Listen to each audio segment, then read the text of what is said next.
مضل له ومن يضلله فلا هادي له وأشهد أن لا إله إلا الله وحده لا شريك له وأشهد أن محمدا عبده ورسوله وما بعد۔ محترم بھائیو، الحمدللہ ہمارے آج کو 6 روزے مکمل ہوئے۔ اللہ رب العالمین سے دعا ہے کہ اللہ تعالی ہمارے روزوں کو قبول فرمائے اور ہمارے عبادات کو قبول فرمائے اور اس کے بدلے میں اپنی رضا ہمیں نصیب فرمائے، آمین۔ لا يحب اللہ، یہ 6واں پارہ ہے۔ اس پارے کے اندر بھی بہت ساری باتیں اللہ رب العالمین نے ذکر فرمائی ہیں۔ چند آیتوں کے مختصر تفسیر میں بتا کر اپنی بات کو ختم کروں گا۔ سب سے پہلے اس پارے میں اللہ تعالیٰ نے اس بات کا ذکر فرمایا کہ مسلم سوسائٹی کے اندر خیر خواہی ہونا چاہیے، ایک دوسرے کی بھلائی بہبودی ہونی چاہیے، خواہ اپنے بھائیوں کی برائیاں دوسروں کو نہیں بولنا چاہیے۔ لیکن اگر کوئی آدمی کسی پر ظلم کرتا ہے تو جو مظلوم ہے، جس پر ظلم کیا گیا، وہ اس جگہ پر جا کر ظالم کی شکایت کر سکتا ہے جس جگہ پر اس کا مسئلہ حل ہوتا ہو۔ یعنی اگر کوئی بڑا آدمی ہے یا کوئی ذمہ دار ہے، اس جگہ پر جا کر شکایت بول سکتا ہے کہ فلاں نے مجھے اس طرح کی تکلیف دی ہے، اس کی اجازت ہے۔ سارے لوگوں کی برائیاں بولتے پھرنا یہ صحیح نہیں ہے۔ اللہ نے فرمایا لا يحب اللہ الجہر بالسوء من القول الا من ظلم۔ اللہ کو یہ پسند نہیں ہے کہ آپ زبان کے ذریعے سے لوگوں کی برائیاں کرتے پھریں۔ ہاں، اگر آپ پر ظلم کیا گیا تو جتنا آپ پر ظلم کیا گیا اتنا آپ ظالم کی برائی اس جگہ پر جا کر بول سکتے ہیں جس جگہ پر تمہارے مسئلے کا حل ملتا ہو۔ ایک ہے غیبت اور ایک ہے شکایت۔ غیبت کس کو کہتے ہیں؟ غیبت کہتے ہیں اپنے بھائی کی برائیاں اس کی پیٹھ پیچھے ایسے لوگوں کو بولنا جن لوگوں کو بولنے سے کوئی فائدہ نہیں ہے۔ اور شکایت کہتے ہیں اپنے کسی بھائی کی طرف سے تکلیف ہوئی اور وہ تکلیف اس جگہ پر جا کر بولنا جس جگہ پر اس کا مسئلہ حل ہوتا ہو۔ ایک صحابی ہمارے نبی کے پاس آئے، کہا یا رسول اللہ صلی اللہ علیہ وسلم، میرا گھر کے بازو والا پڑوسی مجھے بہت تکلیف دیتا ہے، مجھے بہت پریشان کرتا ہے۔ یہ اللہ کے رسول صلی اللہ علیہ وسلم سے برائی ہی بیان کیے تھے، لیکن شکایت تھی، وہ ضرورت صحیح میں وہ تنگ کرتے تھے۔ وہ نبی صلی اللہ علیہ وسلم نے مسئلے کو حل فرمایا۔ نبی صلی اللہ علیہ وسلم نے کہا کہ ایک کام کرو، اپنے گھر کے سارے سامان کو لے جا کر کے باہر ڈال دو اور باہر کرسی ڈال کر کے بیٹھ جاؤ۔ لوگ آنے جانے والے پوچھیں گے کیا مسئلہ ہے، پورے گھر کے سامان باہر ڈال دیے، تو تب بولنا میرا پڑوسی مجھے تنگ کر رہا ہے۔ تو دیکھا سارے سامان انہوں نے باہر لا کر ڈال دیا، گھر کا سامان، اور باہر بیٹھ گئے۔ آنے جانے والے پوچھ رہے کہ کیا مسئلہ ہے، تو انہوں نے کہا کہ میرا پڑوسی جو ہے مجھے بہت تنگ کرتا ہے، بہت تکلیف دیتا ہے۔ جب پڑوسی نے دیکھا کہ میری بدنامی ہو رہی ہے تو آ کر کے معافی مانگ لیا، کہا کہ اس کے بعد سے میں تم کو پریشان نہیں کروں گا، سامان اندر رکھ لو، مسئلہ حل ہو گیا۔ یہ جہاں پر مسئلہ حل ہوتا ہو وہاں پر جا کر ظالم کی شکایت کرنا یہ برا نہیں ہے، لیکن خواہ لوگوں کے بارے میں دوسروں کو برائیاں بولتے رہنا، ان کا ذہن بناتے رہنا، متاثر کرتے رہنا، یہ اسلام میں جائز نہیں ہے۔ اس کے بعد اللہ تعالیٰ نے بنی اسرائیل، یہ بہت اللہ تعالیٰ کی چہیتی قوم تھی، لیکن اپنے کرتوتوں کی وجہ سے بہت مقبوض ہو گئی۔ اللہ نے ان کے اوپر اپنا قہر اتارا، غضب اتارا۔ تو غضب اتارنے کی وجوہات میں سے 3 وجہ یہاں پر اللہ نے بتلائی۔ اللہ تعالیٰ کی لعنت کی مستحق ہوئی، اللہ کی رحمت سے دور ہوئی۔ کیوں دور ہوئی؟ چند کام تھے ان کے، یہ کام اگر ہمارے اندر بھی آ جائیں ہم بھی اللہ کی رحمت سے دور ہو جائیں گے۔ 3 کام یہاں اللہ تعالیٰ نے ذکر فرمایا لوئن الذین کفروا من بنی اسرائیل علی لسان داؤد و عیسی ابن مریم۔ اللہ تبارک یعنی لعنت کی گئی بنی اسرائیل پر داؤد کی زبانی اور عیسیٰ ابن مریم کی زبانی، لعنت کی گئی، ان کو دھتکارا گیا، رحمت سے دور کیا گیا۔ کیوں؟ ذالک بما عصوا وکانوا یعتدون، یہ لوگ نافرمانیاں کرتے تھے اور حد کراس کیے تھے، اللہ کے جو باؤنڈری تھی اس کو کراس کر دیے۔ جس کام کو اللہ کرو بولے اس کام کو انہوں نے نہیں کیا، اور جس کام سے اللہ نے بچو کہا اس کام کو انہوں نے کیا۔ تو اللہ کے حرام کی ہوئی چیزوں کو انہوں نے کیا اور اللہ کی حلال کردہ چیزوں کو انہوں نے نہیں کیا، جس کی وجہ سے اللہ تعالیٰ نے ان کے اوپر لعنت برسائی۔ پھر ان کا گناہ کیا ہے؟ کانوا لا یتناہون عن منکر فعلوا، یہ گناہ کرتے تھے سیم گناہ کوئی دوسرا کرتا تو اس کو روکتے نہیں تھے، یعنی گناہ کرتے ہوئے دیکھ کر کے نہیں روکتے تھے، مجھے کیا ضرورت ہے، کرنے والا اس کی سزا پالے گا، چھوڑ دیتے تھے۔ تو یہ ان کا بہت بڑا گناہ تھا کہ برائی کو دیکھتے ہوئے برائی کو نہیں روکتے تھے۔ تو یہ 3 وجوہات ہیں، ایک تو نافرمانی، دوسرا سرکشی، اور تیسرا گناہ کرنے کے بعد یہ گناہ کرتے ہوئے گناہ گار کو دیکھ کر کے روکتے نہیں تھے، اس وجہ سے اللہ تعالیٰ کی لعنت ان پر برسی۔ یہ 3 کام ایسے ہیں امت محمدیہ کے کسی فرد میں اگر پائے گئے وہ فرد پر لعنت، کسی معاشرے میں پائے گئے معاشرے میں لعنت، کسی گھرانے میں پائے گئے گھرانے میں لعنت۔ یہ اللہ تبارک و تعالیٰ کی نافرمانی سے بچنا چاہیے۔ اس کے بعد اللہ تعالیٰ نے منافقوں کی نماز کا تذکرہ فرمایا کہ یہ بہت کم نماز پڑھتے ہیں، اور یہ ان کی نمازیں بڑی سستی پر مبنی ہوتی ہے، اور یہ نمازوں کے اندر کوے کے ڈھونگے مار کر کے چلے جاتے ہیں۔ خاص کر 2 نمازیں ان کے اوپر بہت بھاری ہیں، ایک عشاء کی نماز اور ایک فجر کی نماز، ان پر بہت بھاری ہے۔ مفسرین کہتے ہیں کہ کیوں بھاری ہے، خاص کر عشاء اور فجر کی نماز کیوں بھاری ہے؟ عشاء کا وقت ایسا ہے کہ انسان صبح سے لے کر شام تک محنت کر کے تھک جاتا ہے، تھک جانے کے بعد اب وہ اس کے اندر سستی آ جاتی ہے۔ فجر سو کر کے اٹھتا ہے تو سستی میں اٹھ نہیں سکتا۔ کہتے ہیں کہ محبوب کی محبت جب انسان کے دل سے نکل جاتی ہے تو محبوب کے سامنے کھڑنا بھی انسان گوارا نہیں کرتا۔ کسی کو چاہتا ہے انسان، چاہتے چاہتے اچانک اس سے نفرت کرنے لگ گیا، اب وہ نفرت ایسے کر رہا ہے، دیکھتا ہے تو دیکھتا بھی نہیں ہے سیدھے سے، بلکہ منڈی پلٹا کر کے چل جاتا ہے، وہ اس کو صحیح سے کھڑے ہو کر کے دیکھ بھی نہیں پاتا، اتنی نفرت ہے، چاہے جائے کہ اس کے لیے کھڑے، اس کے لیے عبادت کرے۔ ہمارے نبی صلی اللہ علیہ وسلم اللہ کو بہت چاہتے تھے، اس لیے تہجد کتنا پڑھتے تھے۔ امی عائشہ کہتی ہیں کہ اتنا زیادہ نبی صلی اللہ علیہ وسلم کھڑتے تھے، پاؤں میں ورم آ جاتا تھا، موٹے موٹے ہو جاتے تھے۔ اللہ کے رسول صلی اللہ علیہ وسلم اتنا زیادہ کھڑتے تھے کیونکہ دل کے اندر محبوب کی محبت ہے، انتظار کرنا کوئی مشکل نہیں ہے، باتیں کرنا اور باتیں کرنے کو جی چاہتا ہے۔ موسیٰ علیہ السلام سے اللہ نے ایک ہی سوال کیا تھا، وما تلک بیمینک یا موسیٰ، موسیٰ آپ کے ہاتھ میں کیا ہے؟ وہاں پہ گئے تھے وادی میں جانے کے بعد موسیٰ سے اللہ نے پوچھا کیا ہے تمہارے ہاتھ میں؟ ایک ہی سوال تھا، سمپل جواب تھا، عصا ہے اللہ۔ کیا ہے؟ عصا ہے، لکڑی ہے، ایک ہی جواب تھا۔ لیکن موسیٰ علیہ السلام چونکہ بہت محبت کرتے اللہ سے، بات کو لمبا کر دیے، کہا قال ہی عصائے اتوکأ علیہا واہش بہا علی غنمی ولی فیہا معارب اخری، یہ لکڑی ہے اللہ، اس کے ذریعے سے میں پتے جھڑاتا ہوں، جانوروں کو کھلاتا ہوں، سہارا لیتا ہوں، بہت سارے کام کرتا ہوں۔ یہ سب بولنے کی کیا ضرورت تھی؟ چونکہ محبوب بات کر رہا ہے تو بات کو لمبا کرنا ہے۔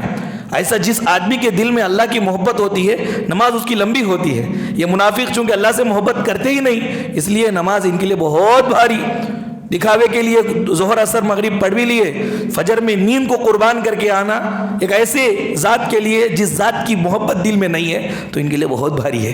اللہ نے بیان فرمایا وَلَا يَذْكُرُونَ اللَّهَ إِلَّا قَلِيلًا، بہت کم اللہ کا ذکر کرتے ہیں۔ ویسا بھی يُرَاؤُونَ النَّاسَ، لوگوں کو دکھانے کے لیے پڑھتے ہیں، ان کے دل میں اللہ کی محبت نہیں ہے۔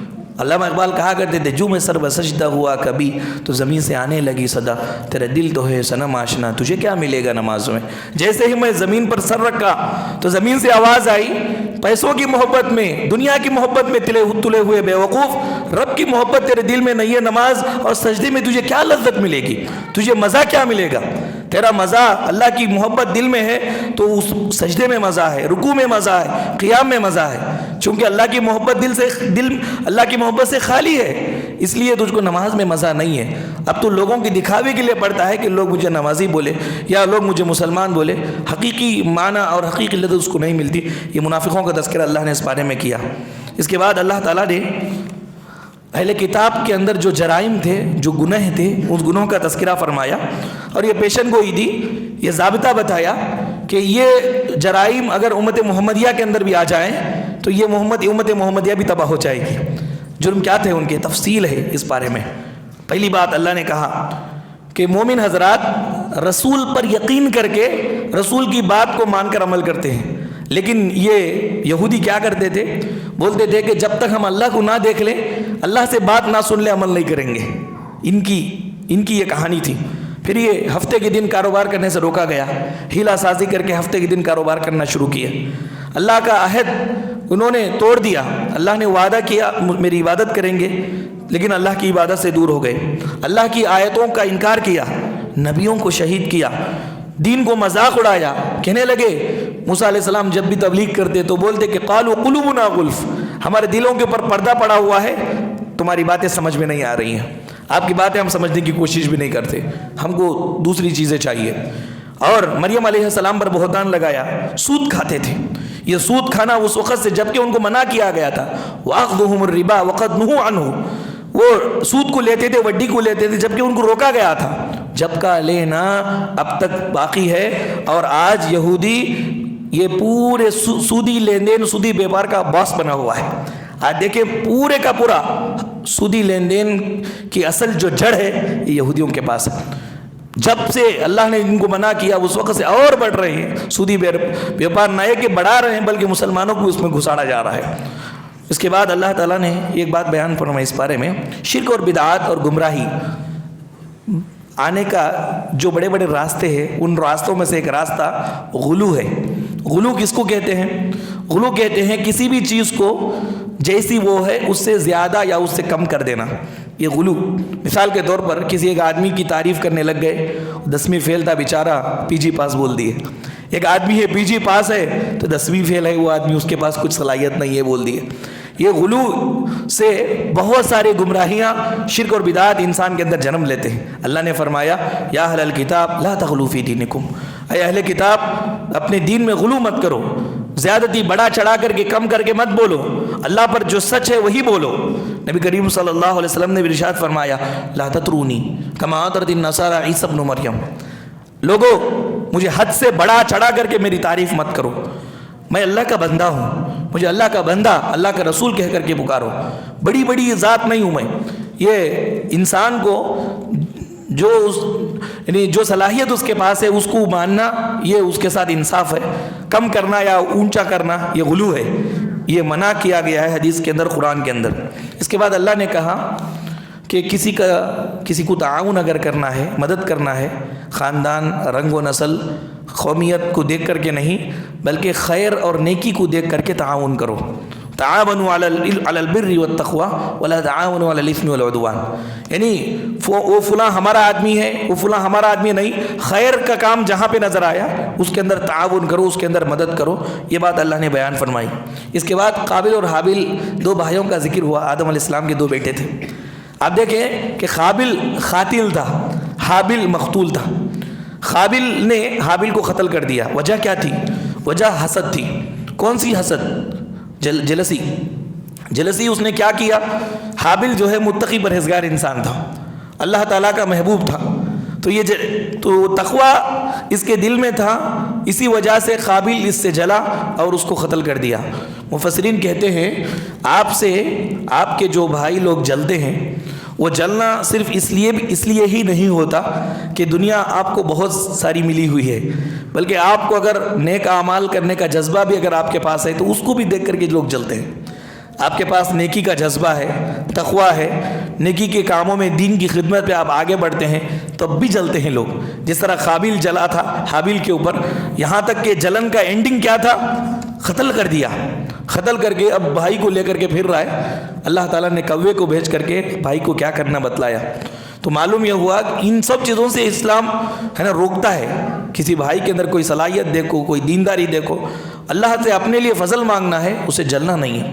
اس کے بعد اللہ تعالیٰ نے بیان فرمایا یا ایھا الذین آمنوا، مومنو، من یرتد منکم عن دینہ، دین سے اگر پلٹ جاؤ گے تو اللہ تعالیٰ ایسی لوگوں کو تیار کریں گے، ایسے قوم کو تیار کریں گے جو قوم تمہارا کام کرے گی، اللہ کے دین کا کام کرے گی، اور کوئی نقصان پہنچانے والا ان کو نقصان نہیں پہنچائے گا۔ یہاں پر ارتداد سے منع کیا گیا ہے۔ ارتداد کس کو کہتے ہیں؟ ارتداد دو طرح کا ہوتا ہے، یہ ظاہری ارتداد۔ ظاہری ارتداد کس کو کہتے ہیں؟ اسلام چھوڑ کے کافر ہو جانا، چاہے عیسائی ہو جاؤ، چاہے یہودی ہو جاؤ، چاہے ہندو ہو جاؤ، کوئی بھی ہو جاؤ، یہ ظاہری ارتداد۔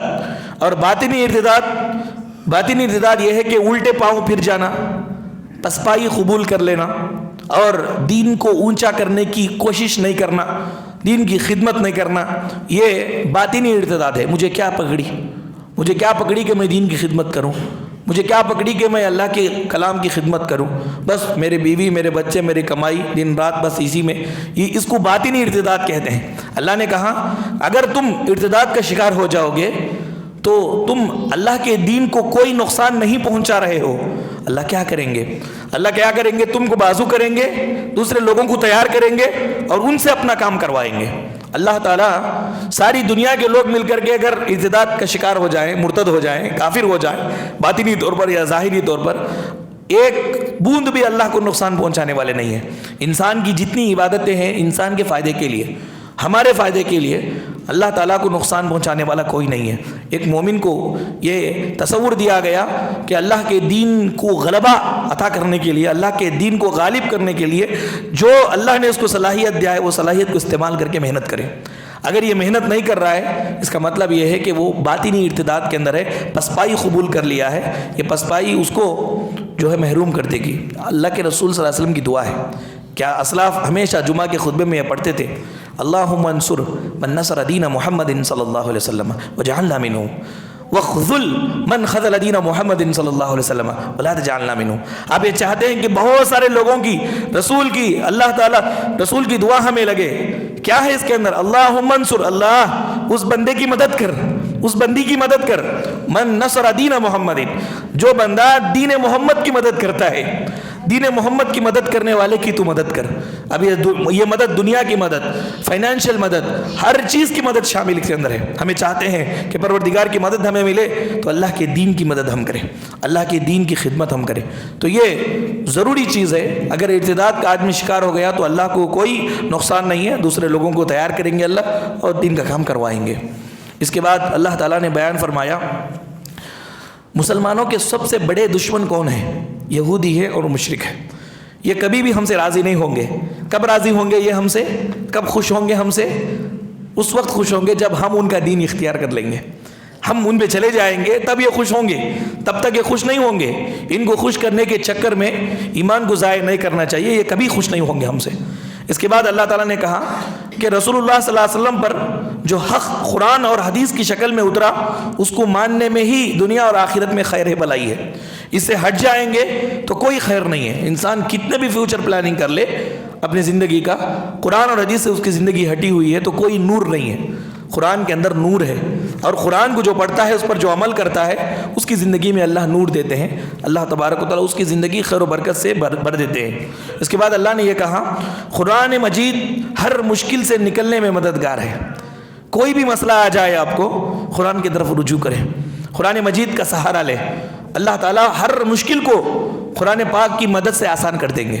یہ قرآن مجید کے اندر موجود تاثیر ہے۔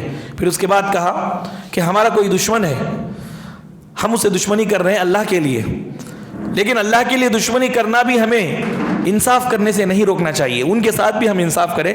یہ تقویٰ اور پرہیزگاری کی علامت ہے، تقویٰ اور پرہیزگاری کی علامت ہے کہ ہر ایک کے ساتھ ہم انصاف کریں۔ اس کے بعد پارے کے آخر میں نصارہ کی تعریف اللہ نے کی، جبکہ سورہ فاتحہ میں آخر میں اللہ نے کیا کہا کہ غیر المغضوب علیہم ولا الضالین، اللہ ظالم کے طریقے سے ہم کو بچا۔ تو یہ ظالم کون؟ گمراہ لوگ، یہ عیسائی۔ لیکن اس بارے میں عیسائیوں کے اللہ نے تعریف کی ایک صفت کی وجہ سے۔ صفت کیا ہے؟ کہ عیسائیوں کے پاس گھمنڈ نہیں تھا، تکبر نہیں تھا۔ تو تکبر نہ ہونا یہ اللہ کو بہت پسند ہے، بندہ جھک کر کے رہے۔ بندے کے اندر گھمنڈ یہ اللہ کو زیب نہیں دیتا۔ اور اکڑنا، اللہ کو اکڑتا کون ہے؟ مردہ اکڑتا ہے۔ آپ مرے ہوئے آدمی کو دیکھ کے پانی نہلانے کے لیے جاؤ، ایسا اگر مر گیا ہے تو یہ سیدھا نہیں ہوتے۔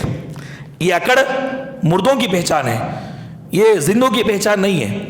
اور خاص کر اللہ کے رسول نے بیان فرمایا، لوگوں اللہ کہتا ہے الکبر ردائی فمن ینازعنی عذبتہ، تکبر گھمنڈ یہ میری چادر ہے، جو اس کو کھینچنے کی کوشش کرے گا سخت سزا دوں گا۔